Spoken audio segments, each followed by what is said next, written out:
हर खबर के साथ जुड़े रहने के लिए आप सब्सक्राइब करें हमारा चैनल पार्लियामेंट्री बिजनेस। सभी वीडियोस को लाइक और शेयर करें और बेल आइकन दबाना ना भूलें।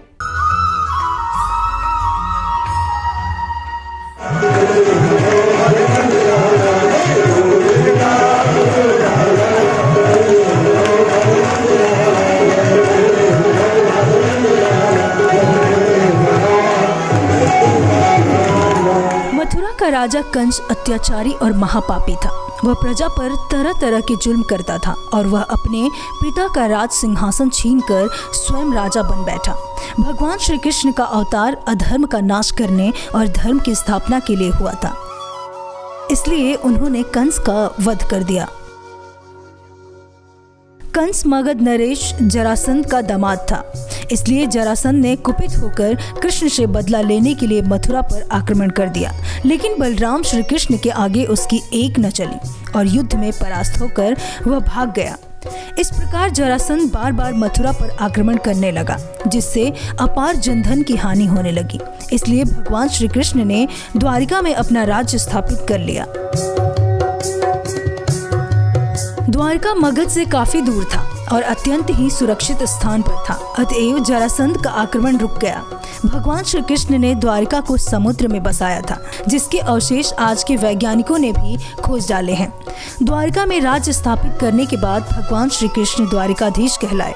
दरअसल द्वारिका श्री कृष्ण के पूर्वज राजा ययाति के पुत्र यदु द्वारा बसाई गई नगरी थी, जो कालांतर में खंडहर हो गई थी। इस तरह श्री कृष्ण ने द्वारिका बसाकर पूर्वजों की नगरी को पुनः स्थापित करने का काम भी किया।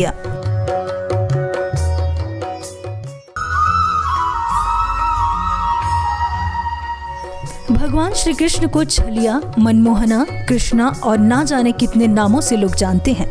बांसुरी की एक आवाज सुन गोपियां सब छोड़ छाड़ कर दौड़ी चली आती थी। राधा और कृष्ण के प्यार के किस्से तो हम सब जानते ही हैं। बेपनाह मोहब्बत के बावजूद कृष्ण ने राधा जी से शादी नहीं की थी, लेकिन भगवान कृष्ण ने 16,108 स्त्रियों के साथ विवाह रचाया था। मुख्य तौर पर उनकी 8 पत्नियां थीं, जिनके नाम रुक्मणी, सत्यभामा, जामवंती, कालिंदी, मित्रविंदा, नागराजिती, भद्रा और लक्ष्मणा थे। उनमें सत्यभामा और रुक्मणी प्रसिद्ध हैं। लेकिन सवाल ये है कि 8 पत्नियों के बाद भी आखिर श्री कृष्ण की 16,000 पत्नियां क्यों थी? वैसे तो भगवान श्री कृष्ण अपने चमत्कारों के लिए जाने जाते हैं, जो काफी रोचक है, लेकिन इन 16,000 शादियों के पीछे उनका कोई चमत्कार नहीं था। तो फिर ऐसी क्या मजबूरी थी? क्यों उन्हें 16,000 स्त्रियों से शादी करनी पड़ी? कहते हैं नरकासुर नाम के राक्षस ने एक बार स्वर्ग, पाताल और धरती तीनों लोकों पर कब्जा कर लिया। राक्षस नरकासुर ने पृथ्वी के जिन 16,000 देशों पर विजय प्राप्त की, उनकी राजकुमारियों को बंदी बना लिया। स्वर्ग में विजय प्राप्त करने के बाद नरकासुर ने स्वर्ग के देवता इंद्रदेव की मां अदिति के कान की बालियां चुरा ली और पाताल में उसने पानी के देवता वरुण देव का शाही छाता चुरा लिया। इसी दौरान इंद्रदेव ने भगवान कृष्ण से याचना की कि वो नरकासुर राक्षस का वध करें और तीनों लोगों को उसके अत्याचार से मुक्त कराएं। अतः श्री कृष्ण ने राक्षस नरकासुर से युद्ध किया, जिसमें नरकासुर की मृत्यु हुई। नरकासुर की मृत्यु के बाद श्री कृष्ण ने 16,000 महिलाओं को मुक्त किया। कहते हैं प्राचीन काल में जब कोई राजा किसी अन्य राज्य की महिला का अपहरण कर लेता था, तो महिला उसकी बंदी हो जाती थी और उसके बाद अगर वह राजा परास्त भी हो जाए तो वो महिलाएं अपने राज्य वापस नहीं जा पाती थी, क्योंकि उन्हें कलंकित माना जाता था, जिस वजह से उन्हें शर्मनाक जीवन व्यतीत करना पड़ता था। इसलिए नरकासुर की कैद में रहने वाली महिलाओं को भी यह सहन करना पड़ा। अतः भगवान श्री कृष्ण ने इस पीड़ा से छुटकारा दिलाने के लिए उन सभी 16,000 स्त्रियों से शादी कर ली और कृष्ण की 16,000 पत्नियां हुईं। भागवत पुराण के अनुसार श्री कृष्ण की पत्नियों के जीवन के बारे में बताया गया है कि कृष्ण ने उन सभी 16,000 स्त्रियों को एक एक घर दिया और उन सबको 100-100 दासियां भी दी। कहते हैं भगवान श्री कृष्ण रात के समय स्वयं को कई रूपों में बांट लेते थे और अपनी सभी पत्नियों के साथ समय बिताते थे।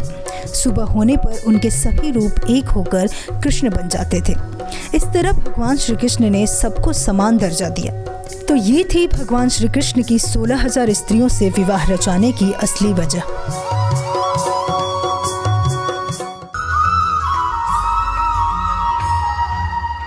मथुरा छोड़कर द्वारका की ओर जाते समय श्री कृष्ण, बलदाऊ और अन्य साथियों ने दक्षिण में कृष्णा और कोयना नदी के संगम में स्नान किया। फिर करहाटक तीर्थ क्षेत्र को पार कर वे वेण्या नदी के परिसर में आ गए। सभी के स्वागत के लिए परशुराम द्वारा भेजे गए कंधों पर चमकते हुए परशु लिए 2 जटाधारी उनके पास आ खड़े हुए। दोनों को देखकर श्री कृष्ण और दाऊ सहित सभी यदुवंशी चकित रह गए। वे समझ नहीं पाए कि आखिरकार भगवान परशुराम को हमारे यहाँ तक पहुँचने का समाचार कैसे मिला। दोनों सभी यदुवंशियों को भृगु आश्रम की ओर ले गए। यहाँ तक कि यात्रा में लगभग 1.5 माह बीत चुका था। आश्रम के प्रवेश द्वार पर भृगु श्रेष्ठ, परशुराम और सांदीपनी उनके स्वागत के लिए खड़े थे। दोनों ने श्री कृष्ण और दाऊ को गले लगा लिया। परशुराम ने उनको देखते ही कहा, वत्स, तुम्हारे आगमन से इस धरती का उद्धार हुआ है। मैं जानता हूँ कि तुम कौन हो। आश्रम में परशुराम ने सभी को फलाहार खिलाया और सभी के रुकने और विश्राम करने की व्यवस्था की। बाद में परशुराम ने विस्तार से उनकी यात्रा के बारे में जाना और जरासंध के आक्रमण पर भी जानकारी हासिल की। श्री कृष्ण ने कहा कि एक यदुवंशी के लिए समस्त यदुवंशी को संकट में क्यों डाला जाए। यही सोचकर मैंने मथुरा छोड़ने का निर्णय लिया। परशुराम ने कहा कि तुम मथुरा में ही नहीं, कहीं भी एक स्थान पर स्थिर नहीं रह सकते, क्योंकि तुम जहाँ भी रहोगे जरासंध तुम्हें ढूंढ ही लेगा। तुम चक्रवर्ती हो तथा सदैव भ्रमण करने वाले वीर हो। जहाँ भी तुम्हारे पांव पड़ेंगे उस भूमि का उद्धार होगा, अतः तुम निरंतर भ्रमण ही करते रहोगे। अब मेरी सलाह है कि तुम अपने साथियों के साथ नैसर्गिक संरक्षण प्राप्त गोमंतक पर्वत पर चले जाओ। तुम्हारे लिए मैंने अब तक एक अमूल्य उपहार संभाल कर रखा है।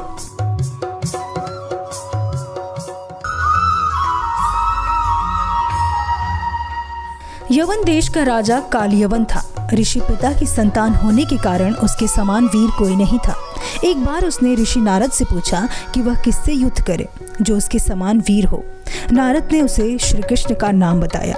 कृष्ण से सामना शल्य ने कालयवन को मथुरा पर आक्रमण के लिए मनाया और वह मान गया। कालयवन ने मथुरा पर आक्रमण के लिए सब तैयारियां कर ली। दूसरी ओर जरासंध भी सेना लेकर निकल गया।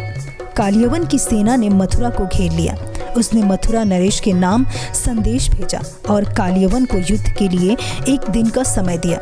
श्री कृष्ण ने उत्तर में भेजा कि युद्ध केवल उनके और कालयवन में हो, सेना को व्यर्थ क्यों लड़ाएं। कालयवन ने स्वीकार कर लिया। यह सुनकर अक्रूर और बलराम चिंतित हो गए। तब श्री कृष्ण ने उन्हें कालयवन को शिव द्वारा दिए वरदान के बारे में बताया और ये भी बताया कि वे उसे राजा मुचुकुंद के द्वारा मृत्यु देंगे। मृत्यु कालयवन श्री कृष्ण के सामने पहुंचकर ललकारने लगा। तब श्री कृष्ण वहां से भाग निकले। इस तरह रणभूमि से भागने के कारण ही उनका नाम रणछोड़ पड़ा था। जब श्री कृष्ण भाग रहे थे तब कालयवन भी उनके पीछे पीछे भागने लगा। इस तरह भगवान रणभूमि से भागे, क्योंकि कालयवन के पिछले जन्मों के पुण्य बहुत अधिक थे और कृष्ण किसी को भी तब तक दंड नहीं देते जबकि पुण्य का बल शेष रहता है। कालयवन कृष्ण की पीठ देखते हुए भागने लगा और इसी तरह उसका अधर्म बढ़ने लगा, क्योंकि भगवान की पीठ पर अधर्म का वास होता है और उसके दर्शन करने से अधर्म बढ़ता है। जब कालयवन के पुण्य का प्रभाव समाप्त हो गया, श्री कृष्ण एक कंदरा में चले गए जहाँ मुचकुंद निद्रासन में था। मुचकुंद को देवराज इंद्र का वरदान था कि जो भी व्यक्ति उसे निद्रा से जगाएगा तब मुचकुंद की दृष्टि पड़ते ही वह जलकर भस्म हो जाएगा। कालयवन ने मुचकुंद को कृष्ण समझकर लात मारकर उठाया और क्रोधित मुचकुंद की दृष्टि पड़ते ही वही भस्म हो गया।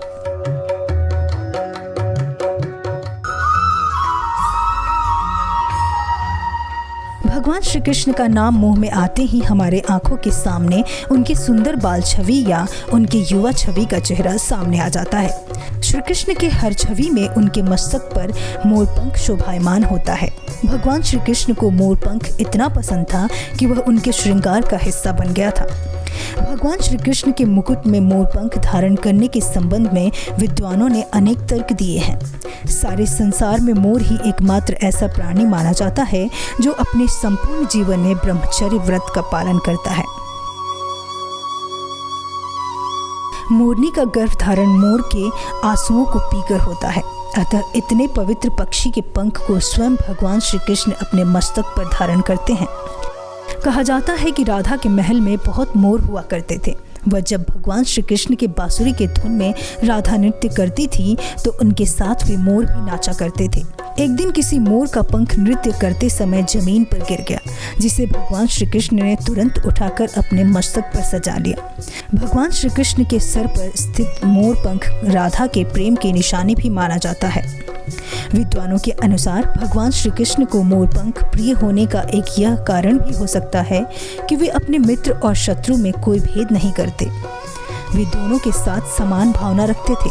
इसका उदाहरण यह है कि भगवान श्री कृष्ण के भाई थे बलराम, जो शेषनाग के अवतार माने जाते हैं।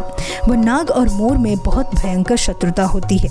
अतः श्री कृष्ण मोर का पंख अपने मुकुट में लगाकर यह संदेश देते हैं कि वे सभी के प्रति समान भावना रखते हैं। मोरपंख में सभी तरह के रंग पाए जाते हैं, गहरे और हल्के।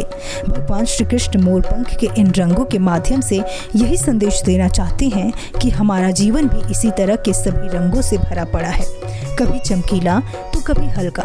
इसी तरह जीवन में भी इन रंगों के भांति कभी सुख आते हैं और कभी दुख।